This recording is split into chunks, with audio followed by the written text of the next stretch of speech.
custom shooting modes and my menu are two very powerful tools in my opinion that come with most Canon EOS R and even DSLR cameras, and they have saved me a couple of times out in the field from getting blurry images or underexposed images, or even worse, maybe overexposed images. And the nice thing about these functions is that you can kind of customize them to your own needs, to your style, and it doesn't matter which kind of genre of photography you do, whether it's bird and wildlife photography, macro photography, landscape, people, whatever. And in this video I want to show you a bit why you should use them, how you can set them up with your Canon camera, and what I would pay attention to.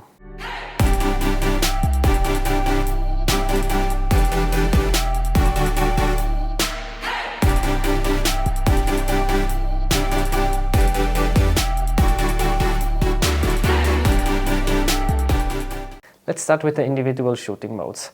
So if you look at the top of your camera where you have the dial, at least if it's an analog dial, you will see that there is the A, V, T, V, P and M. And then there might also be a C1, C2, C3, or depending on the camera, just a C. And this is for this custom shooting mode. And they basically allow that you store the whole setup of your camera in this C1, C2 and C3, and of course in C1, C2 and C3 you can store completely different settings of types of settings. So that's what I do. I have on C1 setting for bird photography, on C2 one for really fast action photography, and on C3 I have my setup for like kind of landscape photography. And this can be really useful to switch quickly in the field between different shooting situations. So now let's start and I will show you how you can use them. So first of all, you need to decide which shooting mode you want to register. So I switch from P here to M.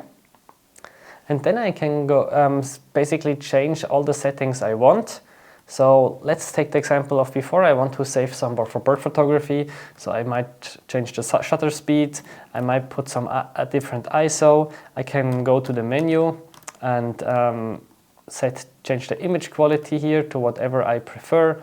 Of course, I can make a lot of adjustments to the autofocus. So I will not go through all of them here, but just that you have an idea. You set up the camera like you want it as a baseline. If you go out in the field, you can of course adjust it further because not all situations are the same.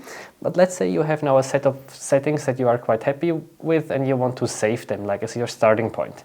So you go to the menu and then you go to this range number 5, custom shooting mode C1 to C3, and as I said, on some cameras it might just be like a C. I will register this now to the shooting mode 1.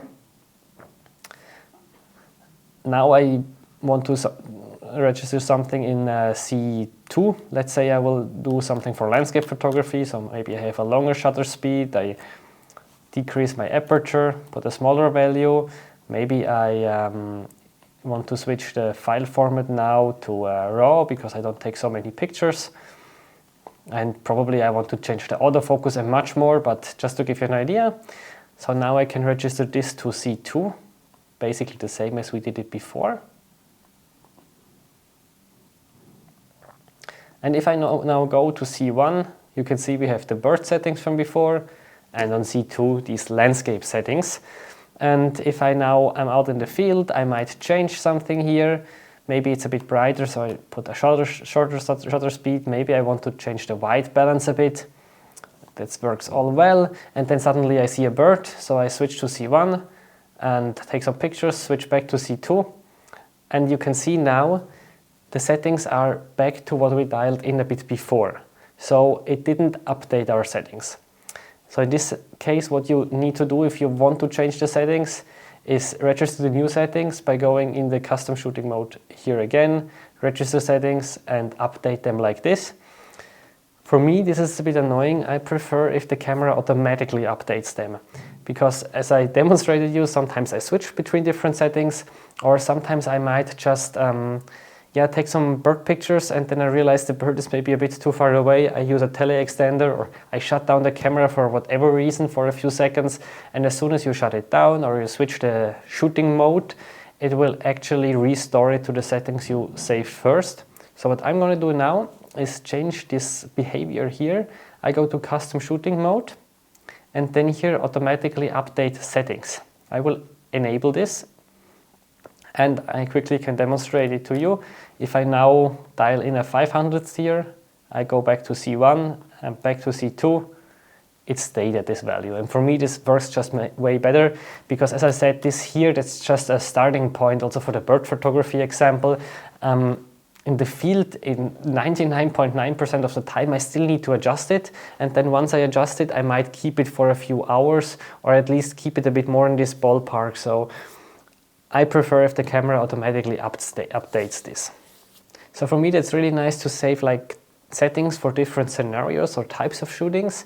You could also use it if you share your camera with your husband or wife or friends or family, that two people use different custom functions so that they have their settings always dialed in. I think that's also a nice way. You should just keep in mind that not all the functions can be stored here. For example, the folder where the camera records the pictures, or the language, and I think even the file name are some things that will be shared over all the different individual shooting modes. So let's go to the second point of this video, and this is the My menu. The My menu is hidden here in the menu, in the green part, and basically here you can add menu items that you use a lot and that are usually a bit hidden in the menu structure. So I will add now a My menu tab, and you can see now that now I have here two tabs, the one for the configuration and the actual tab. So I will configure this one. Now I can select some items I want to register here, and I want to give you a bit realistic example of some stuff that I use more often. One of them is the shutter mode, so where I switch between mechanical, electronic first curtain, and the electronic shutter. For video, I sometimes turn off the image stabilizer, so I put this here as well. Maybe for the autofocus, I might want to change sometimes the here the tracking sensitivity, so I can register this here, and whatever else I want to register here. Once you're done, you go back with menu, back again, and you can see that they're all here. Now, if you want to have, let's say the switching tracked subject is what you need the most, so you can also rearrange them by sort. Registered items, I click on it, and I just move this upwards with the joystick. Press OK, and now this is changed as well. I can also rename the tab. This is maybe useful if you add a second tab, which you can always add more tabs here. So I can add a second tab, and even a third tab if you want. So now I could even say I want to rename my first tab here to something like, well, let's delete the My menu part and just name it AF for autofocus. And then I can store all the autofocus settings here and have a different one, you can see it on the top right, and have maybe a different one for shutter settings or whatever. I usually only use one My menu tab, that's enough for me, but go ahead and play and try it a bit. If you go in this configuration tab, I call it, it's always the last one, the setup. You can choose the display, the menu display. So this means if you're on normal, that if I am not in the My menu, I'm here in the individual, the custom functions, and I go out of the menu, and I re-enter the menu, I will go back where I was the last time. Another way to configure it is to say that it should always start from the My menu. So even if I'm somewhere else, I go out, I go back in, it starts from the My menu. That's useful if you probably don't touch the other edit settings a lot, and basically always stick to the one of the My menu. And finally, the most extreme is only to display the My menu. So if I enter the menu, there is nothing else. I would really not do this. Personally, I prefer the normal display, but maybe you can also check the display from My menu tab if really 99% of the settings are there that you usually use.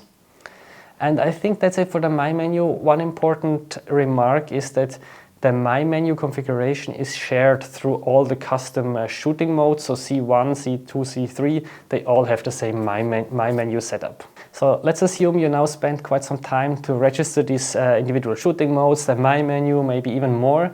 then it's a nice thing to save this to a card, because if you send it in for the camera in for repair to Canon, or maybe something goes wrong with the firmware update or whatever, you might lose these settings. Or also if you have a second camera, you can sync the settings from one camera to the other, provided that they are the same model. So what I will do now is I go in the menu, I go back to this wrench tool number 5 here, and then click Save Load Camera Settings on Card. Now I will save them. You can change the name if you want. Press OK, and now they are saved. And of course you can also load them afterwards. And what I usually do is download them from the card to my computer, so I have them saved somewhere, because I format the card on a regular basis, and of course then you lose everything that is on it. So that's it for today. I hope you find this tutorial useful, and please let me know in the comments if you want to have more kind of camera tutorials with Canon EOS R cameras. I already did one, for example, about focus stacking on the R7, or my whole setup guide of the R7. Just make suggestions below, and see you next time.